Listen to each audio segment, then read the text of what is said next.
You ever experienced something you don't quite have a name for? Or maybe you needed a name for something, but you didn't quite know what to call it?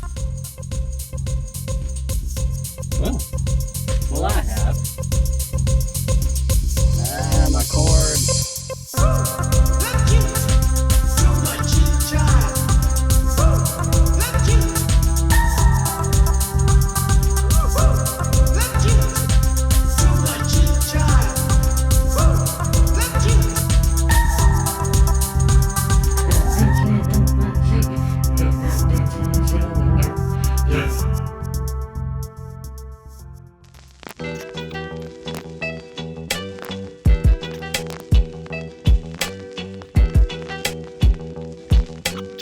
Well, I have.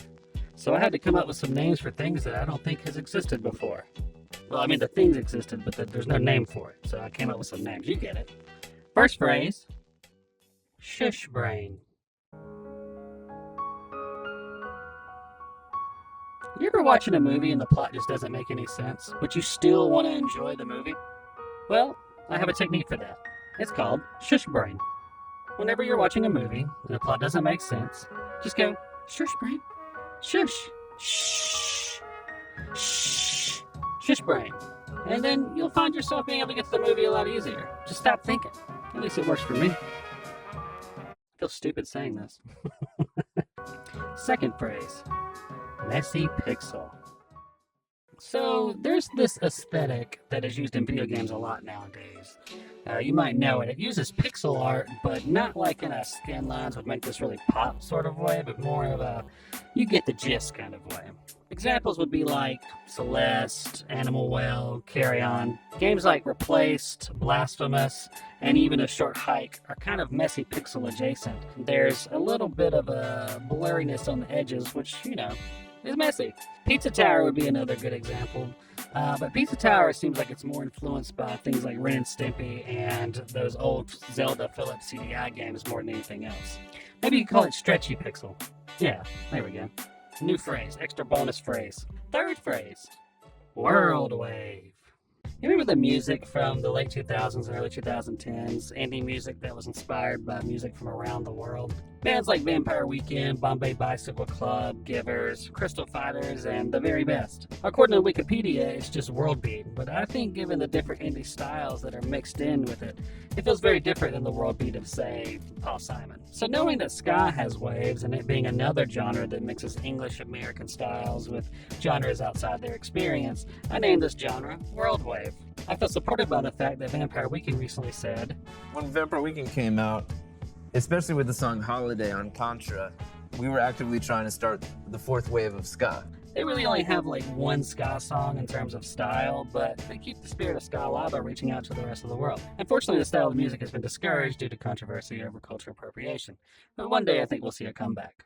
In fact, I think my next video will be about all the ways in which different cultures intertwine, and how appropriation, while real, isn't always the most, appropriate term to use.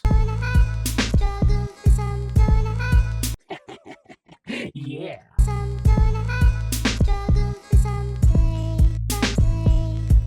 What about you all?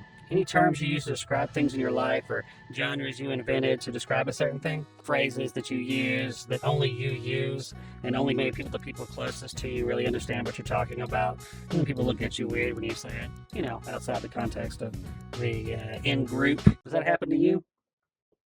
Happens to me. Actually, it's never happened to me before. I don't go outside. I have more words and phrases that I use, but I don't want to overwhelm you. Words can only carry so much meaning before eventually etymology makes us all feel isolated from one another. Anyway.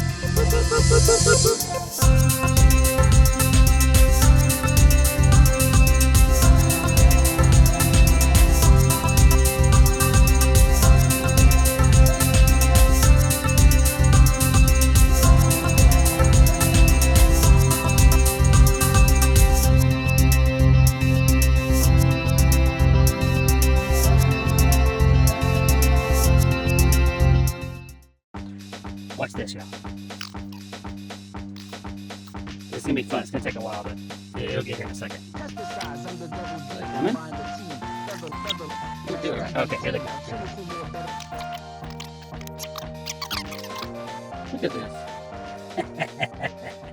I did that. I went inside that little cabin and I turned on the Jumanji thing, and then look what they're doing to the car.